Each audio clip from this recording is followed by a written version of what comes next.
Hey everybody, it's Tripl-L coming in to talk about My Hero Academia, chapter 321, From Class A to One for All. Hey everybody, so I'm uploading this on a Monday most likely. I just finished a massive project. I'm so happy.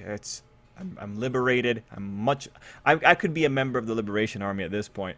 Anyway, yeah, I finished the project. I'm here now to talk about this chapter of Hero Academia. I hope you all enjoyed the video. I gotta tell you, this is one of those videos where I'm feeling pretty fired up. I'm pretty passionate. I think there's a lot of potential problems or a lot of potential good stuff in it. And you know me, when I think there's a problem, I love ragging on it. Oh man, I love talking about any kind of writing choice that's going on here. And for this one, I think there are a few choices that I think are very telling. And a few choices that both worry me, but also excite me for the future. So before we get into it, I'm going to do my best to not get too fired up on this one. But in case the criticisms start flying really fast, I want you to remember that as I speak to you, I'm speaking to you as a complainer and as a fan of the series. So at the end of the day, you know, I'm still having fun. And this is very fun for me just to criticize it. If any criticism I have rubs you the wrong way, I want you to know it's my perspective. And I also just want you to keep it in mind. Because at the end of the day, I think my criticisms are going to be reflected by the end of Hero Academia, because the criticism are going to be centered around the problems of Hero Academia that have led to the current reactions for Hero Academia. So I feel that the criticisms are warranted if you ever get to a point where you want to ask, like, where did things go wrong? There's many points where things have gone wrong, and we've seen the ramifications of that. Mind you, if you're the kind of person that just likes what you're reading, as you should be because you're watching this video, it's not a big deal. But if you're the kind of person that wants to know, like, oh yeah, what do people dislike? That's what these videos are more for. Anyway, I give you all of that. But when we come to the video, when we come to the material we're going to cover proper, I got my general notes, and I've got my my page-by-page walkthrough. The general notes I think are going to be pretty good for this one. So without further ado, let's just get right into it. So the first general note that I want to cover, it's Kirishima and the stuff that happened here. So when I'm reading this, there are many different angles to attack this on. And it's hard to pick out where to start, but I will let you know that by the end of it, I'm still hopeful. But there's a lot of spots with where to go here. In the chapter, Kirishima at one point says, there ain't much I can do now that he's zipping around like that. And then he says, well, there's more I want to say to him. So, when I first read that, not considering the rest of the chapter, because when you consider the rest of the chapter, things change. But when I first read that, I get very concerned.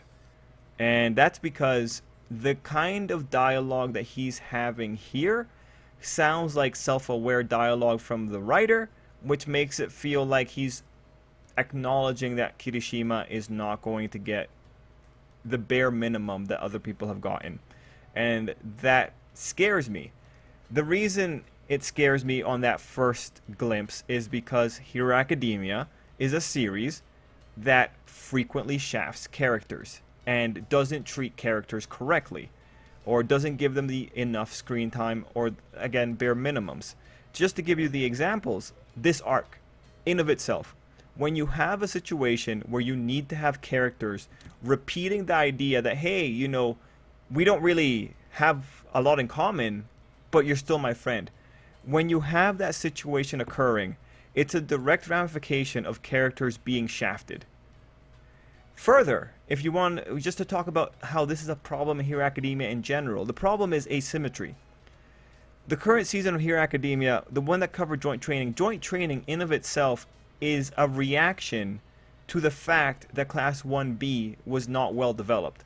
And that's why you have Class 1B being developed. If you notice what joint training does, it's not a coincidence that Mushroom Girl, She-Mage, got a minor character redesign. And it's not a coincidence that Juzo got so much to do, and then they got used during the war. That wasn't a coincidence. That was the author setting up, oh yeah, look, these characters are going to be valuable. They can do stuff in the war, right? The author knows where his problems are. And so in Hero Academia, like with joint training is a counter to to the fact that he didn't develop Class 1B right. And, you know, what does that ultimately do? Well, he comes in and he shows off these characters at the wrong possible time. Not the wrong possible time, but at an inopportune time where it causes a reaction that people think Class 1B is boring or they don't care about Class 1B. The reason that I bring the time factor up is because of the possibility that maybe Kirishima has his moment later. Like, we'll talk more about that later as well, but it's relevant. Other moments just talk about how the author has shafted characters and now he has to kind of play catch up. You know, Ryukyu, that's always my go-to example. How much do you know about Ryukyu compared to Rocklock? How much do you know about Nejire compared to Sun Eater, right? Characters get shafted. It happens a lot. And that's why I'm ultimately scared for Kirishima. Now, you might say, but Kirishima is the main character. It probably won't happen to him, and I would kind of agree with you. Like, if I was to give you a percentage, I'd say 10% chance that Kirishima gets shafted in this thing. And when I say shafted, I mean in terms of the bare minimum. Koda sets the bare minimum by being a guy who does nothing in the background, saying something. If Koda can get it, Kirishima should be able to get it. That's the bare minimum we're talking about. But going back to it, the odds that Kirishima gets shafted at the end of the day are small, but there's nothing preventing this from being the first time. When you even look back at joint training characters didn't get proper reviews at the end of their fights. To this day, we don't know what some characters should have been criticized on. That's not fair. That's the asymmetry of Hero Academia again at play. Another example is during the Villain League. It's not fair that Trumpet is barely known about when Skeptic and Curious get so much screen time. And another character that was a victim of this, I think, was Mr. Compress. Mr. Compress likely had development planned for him in Villain Academia, but then Villain Academia got rushed at the end, I think. And then you have Compress revealing everything about himself in the last couple of minutes. He was related to a character that was introduced with the same energy as Redestro and All For One, and he just got relegated to a quick little thing in a chapter to reveal him, right? This is what the author does, and that's why this is a problem in general, and that's why this scares me. Moving on from that, though, when you look at this in the wider context of the chapter, you also have Ochako and Bakugo saying that they want things to say to Izuku. So when you have them in it, it's like, okay, this changes the conversation, because now it's like, well, if we're saying that if we're setting up that there's going to be another moment that's going to trigger these characters saying things to Izuku, then great. I want the bare minimum. That's all I want that's my fondest desire. I want the bare minimum for Kirishima, Hagakure, and Aoyama. If Bakugo and Ochako are here as a promise of a bigger moment later, great. Now, that brings up the thing about timing, because joint training is a victim of timing when it comes to public reaction of, well, the internet denizens, because like it's very likely that the anime only fans are maybe okay with everything, but when it comes to the internet denizens and the ones who speak on forums, that sample size, the timing is a big issue. Like when I'm looking at that, I'm thinking, okay, the author's not great at timing when he wants to make sure that characters get something. Like Shoji's problem right now is probably a big example of that, in that he's telling us, hey, don't worry, Shoji's still doing his best, and we still have the Shoji arc coming, but we don't know when it's showing up. Anyway, when it comes to timing, I am worried more about the possibility that when it finally does come back and these characters get to say something to Izuku, it's kind of cooled off. But that kind of leans me into thinking that maybe the moment that Kirishima, Bakugo, and Ochako get will be another really emotionally tense moment. Because the thing is, if these kids want to say a lot to Izuku, their emotion needs to be matched by the physical situation. If you have a little thing where Izuku's just sitting around and he's disarmed and he's going back to school, and then you have all the kids yelling at him, the author's going to have to do really a lot of things to make sure that the level of emotion we get out of them is worthwhile. Now, that's the promise. There is also the issue of Hagakure and Aoyama. Between the two of them, like, I think Hagakure's got the best shot of being shafted, but I really do hope Aoyama gets to do something and gets to say something to Izuku, because he has a whole chapter dedicated to him and Izuku. So I would hope more there. Ultimately, with this aspect of the Kirishima thing, I'm worried. I have every reason to be worried because the author has a history of shafting people. I don't want it to happen. I want Kirishima to get the bare minimum that Kota got. That's all I want. I just want the characters to be treated right. If the author's coming in and he's making a big deal of this, I want everyone to be treated at that bare minimum to at least have the illusion of equality. It's not that hard. He could have done it. But again, if there's the promise of something in the future, then this criticism is just... This is the kind of thing that we talk about at the end of Hero Academia, right? At the end of by the end of Hero Academia, I want Kirishima to have been treated nicely. All right, that's one. The next issue with Kirishima. So this one was interesting because we talked about it on the live stream a little bit, but then we got the right dialogue here about Kirishima not being able to do much. So what I want to tackle with this next point is specifically the idea that Kirishima could do nothing. And this is going to be a point that I will stand by. There's no way you can talk me out of it, I think. If we go into a situation where Kirishima doesn't do anything, I think no. That's stupid. The idea that Kirishima could not contribute at all is stupid. If you're agreeing with the author when he says, oh, Kirishima can't do much, great. You are having the reaction the author most likely wants, which again, no problem, because if you're having fun with this, that's all that matters at the end of the day. There's readers that go along with everything the author says, and there's readers that don't. No. The idea that Kirishima can't do anything is fundamentally stupid when you have characters like Kota contributing to a situation that his quirk isn't important for. No. The author is the author. He could make this work in any which way he wanted. If he wanted Kirishima to do something, he could have. He 100% could have. And you might say, but Trip, like, Kirishima, he's just a guy that hardens. What can Kirishima really do? Well, let's get creative. It's okay if, as readers, we don't really know what Kirishima can do. What matters is what the author comes up with. Let's take this in isolation. This was the author's plus ultra moment. This was the moment for him to come in here and make this work. Mind you, again, not considering the idea that the author wants to keep emotional bullets for another moment. In this case, like the emotional bullets are Bakugo, Ochako, and Kirishima, right? Not considering that, what we're arguing is the idea that Kirishima could not have contributed at all. I can come up with many different ways for Kirishima to contribute.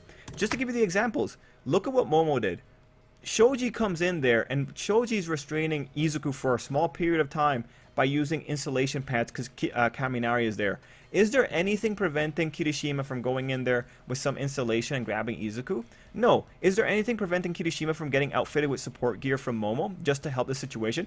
Momo can create a whole contraption to sedate Izuku. I'm sure she could create a jetpack. The idea that Kirishima could not contribute at all is a fundamentally flawed idea that you should not be arguing. You're better off saying, oh yeah, no, I agree with the author, this would have been hard to do. But you should acknowledge that he 100% could have contributed if the author actually decided to be creative. But that leads me to another point later on about what's going on here. To give you another example, if you want to shove Kirishima in there, like the easiest way to do it is flat out, oh, put him with the other kids to push the group of everyone up into the sky, right? You can quickly have him do that. Or, my favorite interpretation, when you have Mineta going into the sky, this moment is pretty important because it says something about what the author is doing. But before we talk about that, it is insane to have the only person who is unaffected by the sticky balls to be the one holding on to the sticky balls. That's stupid. This is like the best moment you could have had Kirishima in there. You have Tsuyu whipping Mineta into the air. Just have Mineta and Kirishima go into the air together, and then have Kirishima stick himself to Mineta's sticky balls. If you did that, Izuku's not going to be able to get rid of Kirishima unless he rips off his clothing. That's the only way that Kirishima is getting away from that. And look, if you want to talk about how Kirishima could have been worthwhile, get Kirishima there, have Kirishima have a moment of manliness where he just climbs up the rope of sticky balls. Actually, that one won't work. Have it, actually, no, actually, it would work, because you can just have him continue sticking himself to the balls until he gets to Izuku and have a big manly moment about how hot-blooded that guy was. Yeah, you could have just fit Kirishima in there, because then when Kirishima grabs onto Izuku, it's not about his quirk anymore. It's about, yo, I'm not letting you go, bro. And Kirishima can take damage if Izuku decides to go at high speeds. Kirishima can probably handle it. You could have made it work. Now you might say, but Tsuyu can't apply. Tsuyu can't throw Kirishima into the air. He's too heavy. And that's actually a really fair point. Just get Ochako to tap Mineta and Kirishima and have them at the ready. Yeah, simple. Just do that. And you might say, but Trip, there wasn't enough time. And I would say, no, see? If you're saying there's not enough time, you're falling for it. You're falling for the author's trick there. In manga, time is the most manipulatable quantity. If you were to come into this thing and you were to use the argument, oh, this person couldn't do this because there wasn't enough time. No. Time doesn't matter in a manga. And also, it doesn't matter in this case because the author's out of control. To give you the example of why time doesn't matter, go to chapter 320. Page 4, you see Momo with everyone and the smoke screen, right? We go into page 5. That was the smoke screen. Page 6 is Izuku getting hit by birds while he's pulling himself into a building. Page 7 is Sero stopping Izuku. Page 8 is Jiro taking advantage of Izuku in the sky and shooting him into a building with her wall. Page 9 is Ojiro further shooting Izuku into a wall. Page 10 was Dark Shadow going further into the wall. And after that, you go into page 12 and Momo's in the building. My question here is, how much time do you think that very quick sequence of events, how much time do you think it took for that to happen in the manga? Chances are it took less than 2 minutes. One of the reasons being that everyone is trying to daze Izuku, so they have to do everything relatively quickly.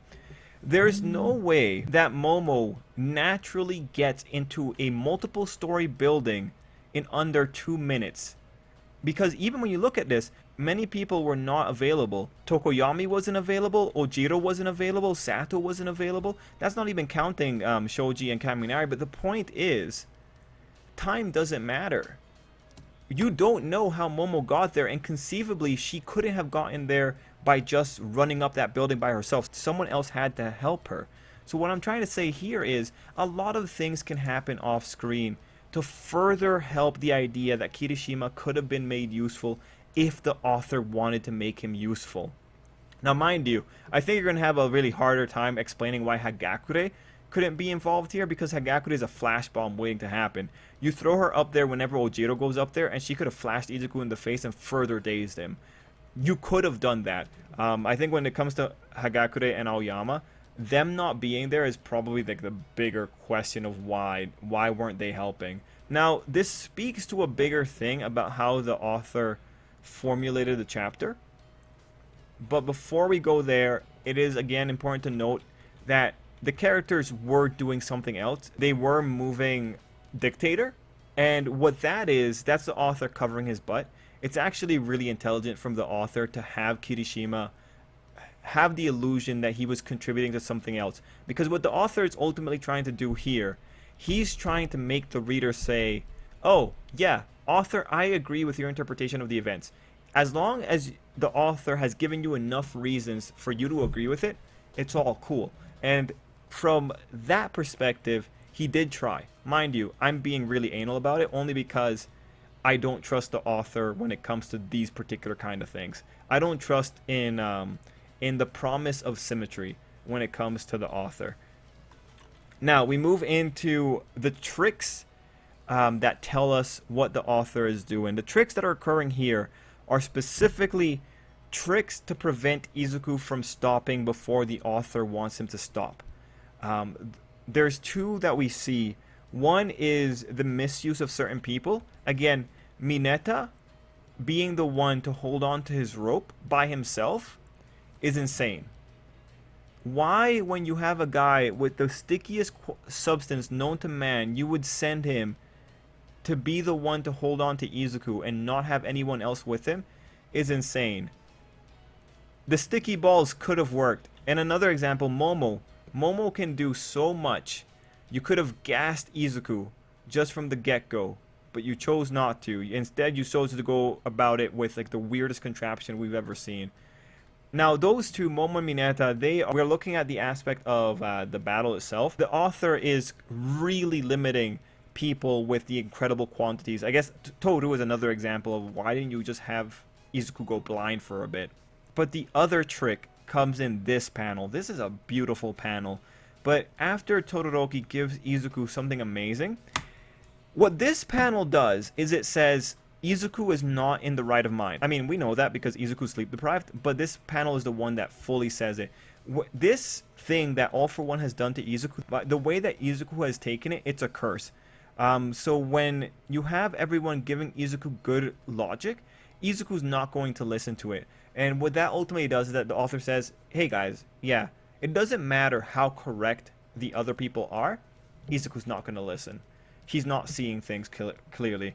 When you have the lettering, your turn, written on Izuku's body, that's a very loud event. So, in terms of the technique, what the author here has done is he's justified stupidity when it comes to Izuku, which is really good. Because the only way this happens is you have a stupid character. So props to the author for that, for limiting, but not props to the author for not using people as well as they could be used here. And this speaks also to a problem that occurs in high-powered settings.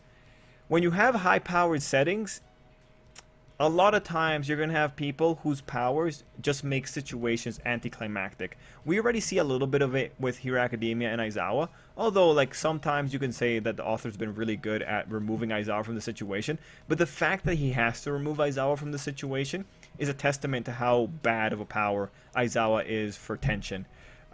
So, you know, personally, I don't enjoy it, limiting people's powers. Limiting people's intelligence when it comes to their powers, because I personally like high power settings, and I personally enjoy working on like the anticlimax nature that certain powers create. I like working around powers, so personally I'm not a fan of it, but I can respect that at some points you have to make people kind of stupid, or you have to make people less effective than they could be, only because a story requires tension, and powers can sometimes break tension. It's a really unfortunate situation to be in all honesty. And like, I'm not jealous of the author, because he's balancing the needs of a story versus the intelligence of the characters within it. And mind you, like, you can kind of, in Hero Academia, the intelligence of characters a lot of times is compromised on in order to make the story work. Another example that when this happened was Villain Academia. Although in Villain Academia, the author again used emotion to justify why people were being stupid, but it's still unfortunate. Like, that said, I'm trying to be so fair here because I want you guys to know how difficult this is and how much effort the author has put in. But like, the author's style is to use emotion to justify stupidity, and honestly, that's probably the best move you can do, because a good chunk of people are emotional, and so a good chunk of people will respect emotional reasoning. Oh man, there's just so much nuance to cover. Oh, I just looked at the time. It's a long video. Anyway, the next thing I want to talk about, Iida. I'm just so happy that Iida got a moment. I'm happy we saw the build up here. I'm happy that it's Iida got it. Man, it looks so cool. It lights up my heart. You know, if the author wanted to keep using Iida in the background, I wouldn't mind, man. Like, you have Iida just deal with 4 Nomu, survive against 4 near high-end Nomu. I'll be over the moon, because it's so cool. I love what he did with Iida here, and I'm happy that Ochako didn't get prime billing in this. Like, mind you, she might get it later, but I'm happy Ochako didn't get it. I'm happy Bakugo didn't get it. I'm happy that there was a nice follow-through. Iida is the one that deserves to be grabbing Izuku's hand, because Iida is the guy who understands Izuku in a way that a lot of people don't. Iida's the guy that's always been there trying to like keep an eye on Izuku. I love it. It's just so good. It made so much sense. I'm so happy. And when it comes to the author and Ochako, just because Ochako is another quantity that's always worth criticizing and observing, the author said that Ochako is going to be bringing in the hope later. And when I see this Iida moment, what it's really telling me is that, okay, you know, the Ochako moment is probably later in the manga, And what that tells me is like, oh my god, so like there's gonna be like a really tense moment where Ochako's really gonna come in. If Ochako gets something as wonderful as this that Iida got, as monumental, as emotional, I'm going to be over the moon. This is the level of quality I want for the big wigs in Hero Academia, or the big players in Hero Academia. This is the level of quality I want to see. This just gets me excited for the people that he's pointed out for the future, like Seto and Ochako, Monoma, and Shinzo. I want to see this kind of stuff. Also, I guess Hawks, but Hawks gets a lot of moments. If you give me something at this level, I will greatly... I'll take it. I'll take it, man. It's just so good, man. I love... Even Bakugo calling Iida Prez and all that. It's just... It's so worth, man. It's so worth. I can't... You know, like the beginning of the chapter is where the majority of the problems are, but the end of the chapter is where the beauty is. And you know, like, it actually makes sense that the beginning of the chapter has the problems, because the beginning of the chapter is it's always bad when you're in a position where you have to justify why things are not going in a particular direction, right? But once you start going in that direction, it's like, wow, so cool. Yeah, I can't speak of this enough. I think Iida is one of Izuku's closest friends, and I like how the author brought up the thing about the rivalry. It's just happiness inducing. If Ochako gets the same kind of thing with Izuku, instead of her more stoic stuff that she got in this chapter, not stoic, but like less teary-eyed stuff she got in this chapter, I think I'll be really happy with her. Iida's pretty much set the bar for me when it comes to these characters that are getting moments with Izuku. Fingers crossed. I don't think Kirishima will get a moment at that level, but I think Bakugo and Ochako can totally get a moment of that level. Okay, with that, we can now go into the page-by-page walkthrough, and thankfully a good chunk of things have been talked about already. So I'll start with the cover page. I think the cover page was quite nice, and I like seeing everyone wearing green and all that kind of stuff. It was a fun page. I was kind of surprised that Shinzo wasn't here, because Shinzo's been revealed to be in Class 1A since the art exhibit. But that's probably a surprise that he's keeping, because like the author did say art exhibit stuff was supposed to be a surprise for everyone else. Ultimately, I'm happy with it. It's pretty cool. It's a cool cover page. On page 3, I just have to say that last time I made a mistake. As I found out, I don't recognize cars very well, but that's Endeavor's car, because All Might's car has a slightly different design. Still, my bad, but Endeavor's here. So on page 3, the significant things, we have Kirishima's contribution, that being that he chipped Dictator out of the ice. No idea what Hagakure was doing. After that, the interesting parts to me are some lines. So in the fan translation, hero-hating civilians was anti-heroes. I do think hero-hating is maybe a little bit too aggressive, but I appreciate that we're not calling them anti-heroes, because that would make no sense. So, good that we got clarification on that line. The next thing we had is just Hawks being smart. And this is also, again, the author covering his butt.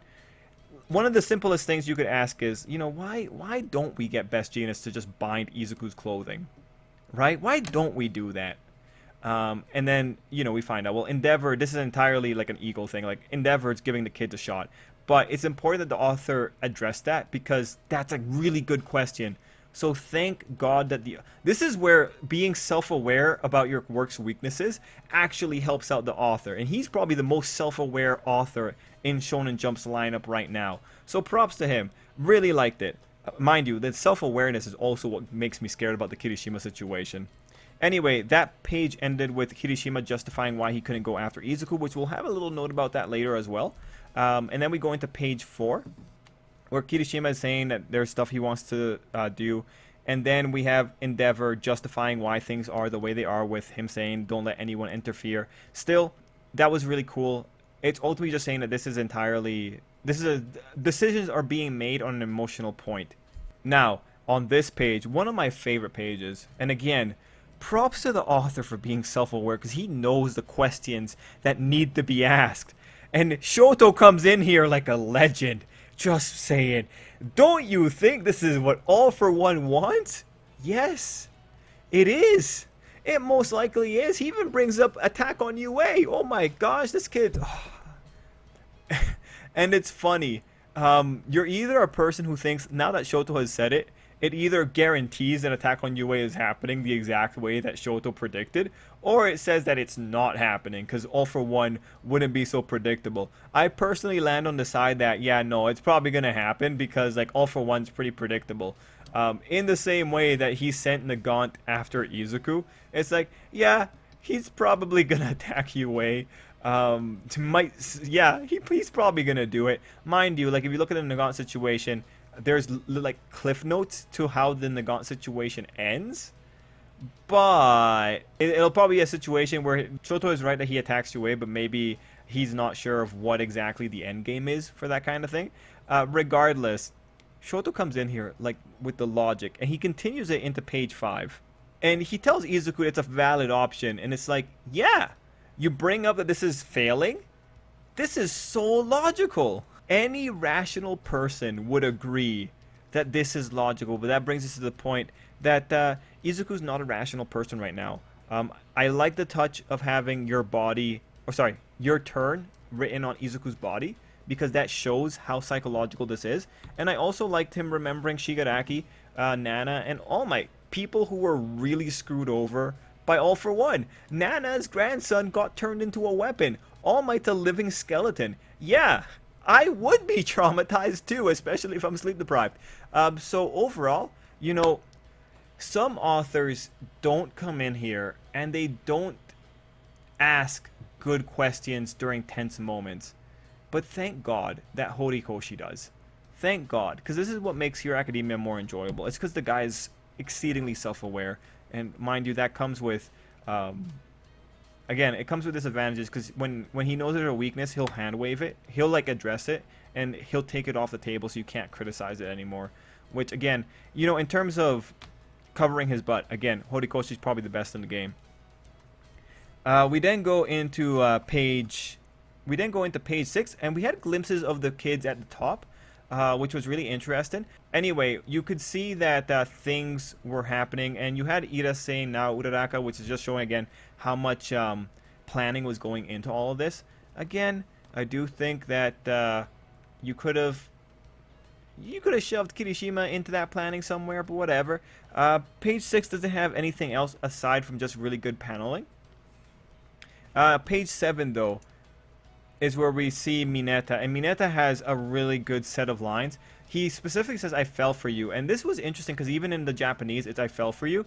I think when you have Mineta talking about "I fell for you," this is specifically referencing his character of being someone, a perv, like being someone that likes girls a lot. So when he says "I fell for you," you know, it's a very Mineta specific dialogue that I think was actually a really good touch.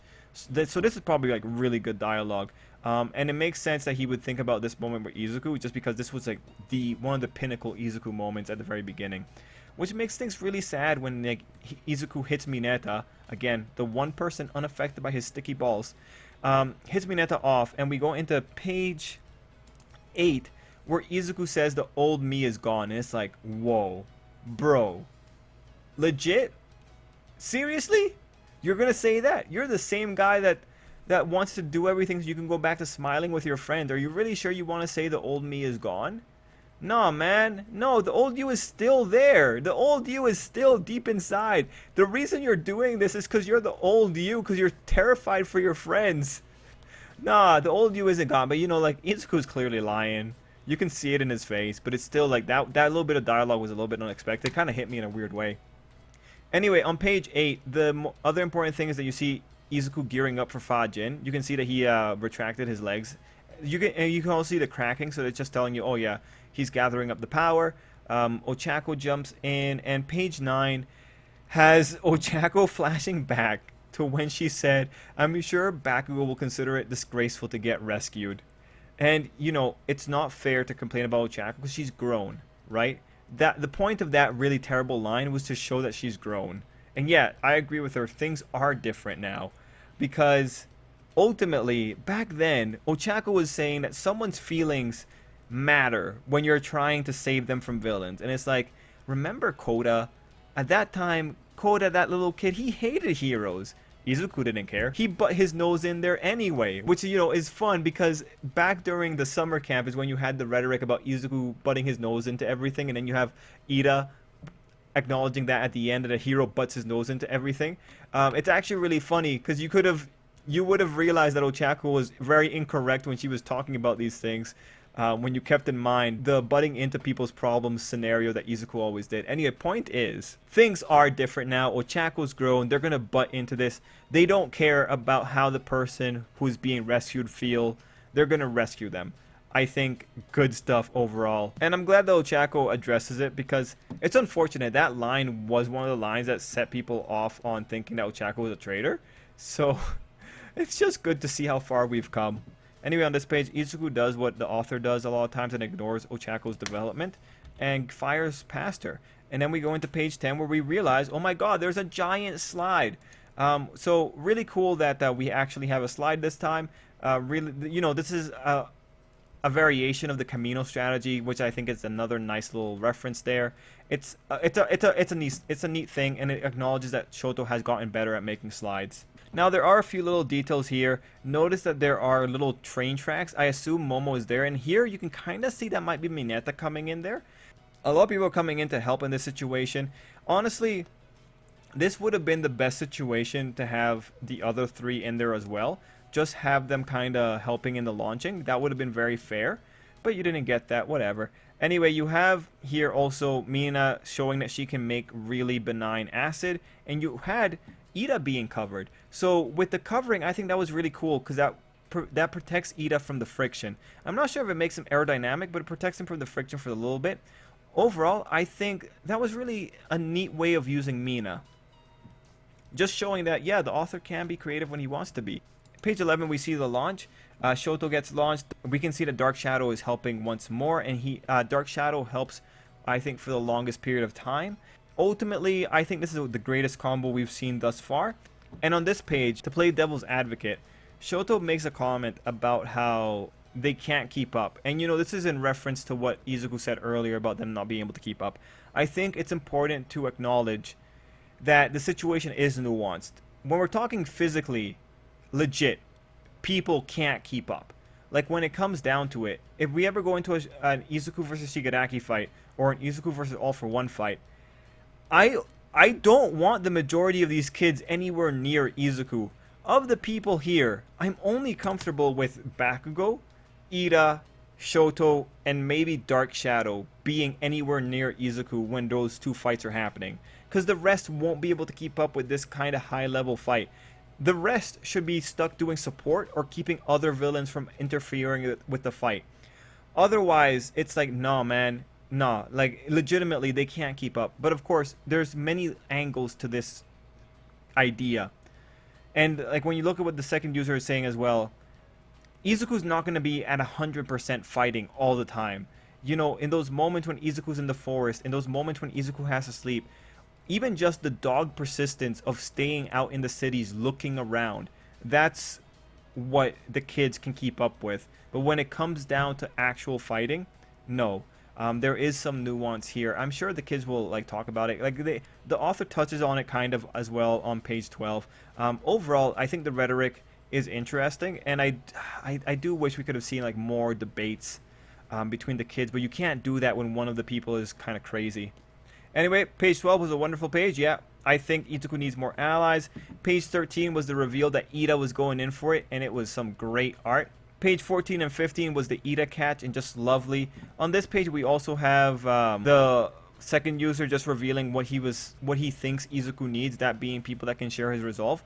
So that shouldn't have been a surprise. Like after the chapter where Bakugo showed up, we were talking about it on these videos as well, that the second user most likely wants allies, and that makes sense because the second user had a troop of people with him. Like we know that when the second user attacked All for One, they mentioned that there were a lot of sacrifices on the way, or like a lot of dead bodies on the way, right? So troop-based tactics makes sense for the second user. Now I do have my ideas about what way this could potentially go in the future, because there's still an opportunity for Izuku to ignore all of this, and that would still be consistent with some other things that we've seen. But overall, you know, when the author says that what Izuku needs are essentially allies. I'm like, yeah, I I didn't think that was a hard interpretation to have. But one commenter did mention to me that there was a lot of speculation about this particular idea. But I'm glad to get confirmation regardless. I think it was Jazz. Jazz, if you're watching, hey. Anyway, then we go into page 16, where you get running alongside him and the handhold. Now, people are saying that recently hand-holding has been very dangerous for people close to Izuku, but fingers crossed. And then page 17 is, you know, again, I love everything that Iida said. I love the idea of taking a lost child by the hand, because yes, Izuku is a child in this situation. I loved it. I think it was great. Now, I am concerned because Izuku's crying, Iida's crying, and then you have this effect that Izuku's falling. So I hope nothing bad happens. Now, I believe the editorial comment for next week. So this is what the editor of the manga says, is Izuku's choice will be ... So this was pretty much the climax. This is what the editor said for the last chapter. So now we got to be looking at Izuku's final choice in all of this. I feel like Izuku is going to run away again, but we'll have to see. The reason I feel it is because, again, for Ochako, Kirishima, and Bakugo to tell Izuku everything they want to say, it kind of feels like you need to be in a really tense situation to really make it land. But I don't know, because the author can kind of make it work. Like, if Izuku falls into a coma after all this is over, you can have the characters with tears in their eyes talk to Izuku while he's in his coma. Or maybe, like, if Izuku, like, sort of dies in a way, like how Shigaraki sort of died, maybe they can all get around him and start talking to him there to bring him back. You know, the author can make it work. What I'm saying is, to get that moment with Bakugo and Ochako, you need a tense situation to be occurring. So that kind of frames where we should be, what we should be thinking. Anyway, everyone, that's it for me. It's a 45-minute video, which is normal. Guys, thank you so much for watching, and if you have anything to say, let me know down below. That's it for me. Till next time, I hope you have an absolutely great day.